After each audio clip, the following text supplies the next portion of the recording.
மிகப்பெரிய நிறுவனங்களுக்கு இடையே நிலவி வரும் கடுமையான தொழில் போட்டியினால் ஒரு நிறுவனமும் வித்தியாசமான புதிய கண்டுபிடிப்புகளை கண்டுபிடிக்க அந்த சூழ்நிலைக்கு தள்ளப்படுறாங்க.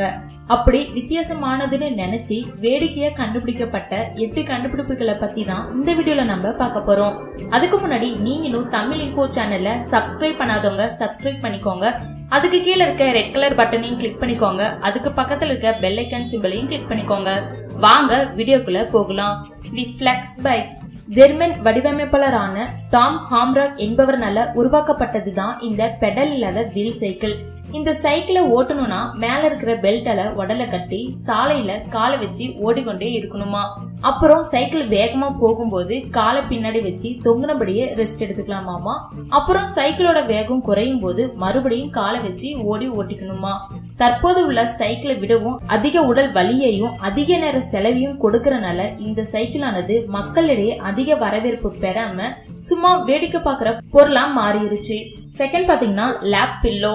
ஜப்பானை சேர்ந்த மக்கட்டோ என்பவர் மற்ற தலையணை வடிவமைப்பாளரை விட ஒருபடி மேல யோசித்ததின் விளைவுதான் இந்த பெண்ணின் உருவம் அமைந்த தலையணை. நீண்ட வருடங்களாக தனிமையில் இருக்கும் ஆண்களுக்காகவே வடிவமைக்கப்பட்டதுதான் இந்த புது வகையான தலையணை.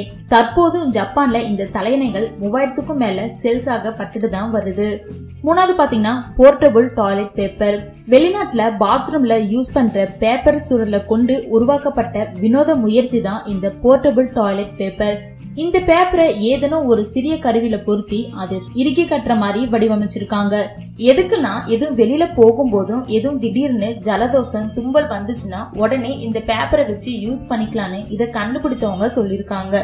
இதுக்கு தான் நம்ம கையில கர்ச்சிஃப்னு ஒண்ணு வச்சிருக்கோம். சோ இந்த வினோதமான கண்டுபிடிப்பு எதுவும் மக்கள் மத்தியில வரவேற்பு பெறாமலே போயிருச்சு. அடுத்தது பாத்தீங்கன்னா டொமோட்டான். ஜப்பானை சேர்ந்த பழ நிறுவனம் ஒன்று மக்கள் காலையில ஜாக்கிங் போகும்போது தக்காளிய ஊட்டி விடுறதுக்காக ஒரு ரோபோவை தயாரிச்சிருக்காங்க. அந்த ரோபோவை தோள்பட்டையில வச்சு ஓடும் போதும் தேவைப்படும் போதும் அந்த ரோபோவின் காலில இருக்கிற பட்டனை அழுத்துனா தக்காளிய ஊட்டி விடுமா. ஆனா இந்த ரோபோவின் எடை 8 கிலோ வரை இருப்பதனால தக்காளியை சாப்பிட யாராவது இவ்வளவு எடை கொண்ட இந்த பொருளை தூக்கி செல்வாங்களான்னு சொல்லி இதுவும் வேடிக்கையான விமர்சனங்களுக்கு ஆளாகி வரவேற்பு பெறாமலே போயிடுச்சு. அடுத்தது பாத்தீங்கன்னா ஹாஸ்ட்ரிக் பில்லோ. பொது இடம்னு பார்க்காம கூட சிலர் செல்லும் இடங்கள்ல உடனே தூங்கிவிட பழக்கம் பலருக்கும் இருக்கு. சோ இப்படிப்பட்டவங்களுக்காக கண்டுபிடிக்கப்பட்டதுதான் ஹாஸ்ட்ரிச் பில்லோ. இந்த பில்லோவை தலைப்பாய் போல அணிஞ்சு கொண்டு பஸ், ஆபீஸ், ட்ரெயின் எங்க வேண்டும்னாலும் சுலபமா அணிந்து கொண்டு தூங்க இத வடிவமைச்சிருக்காங்க. அடுத்தது பாத்தீங்கன்னா பேபி மாப்.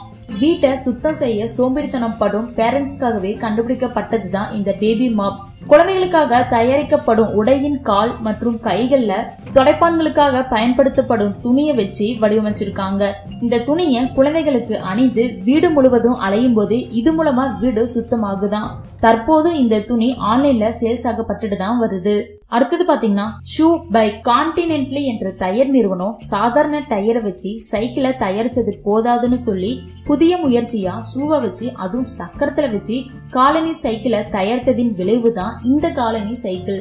மேலும் சைக்கிளில் உள்ள ஒரு சக்கரத்திலும் 6 காலனிகளை கொண்டு அதிக இடைவெளியுடன் தயாரித்திருப்பதால் மத்த சைக்கிளை விட மெதுவா தான் செல்கிறது. சாதாரண ரோட்ல கூட கட்டை வண்டி மாதிரி குலுங்கி தான் போகுமா.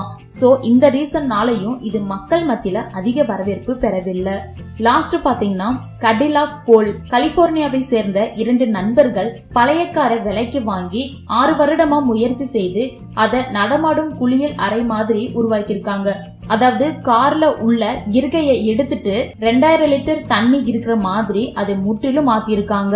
இந்த கார் இயங்கும் போது இருக்கிற வெப்பத்தை உள்வாங்கி கொண்டு எப்போதுமே வெதுவெதுப்பா இருக்குமா.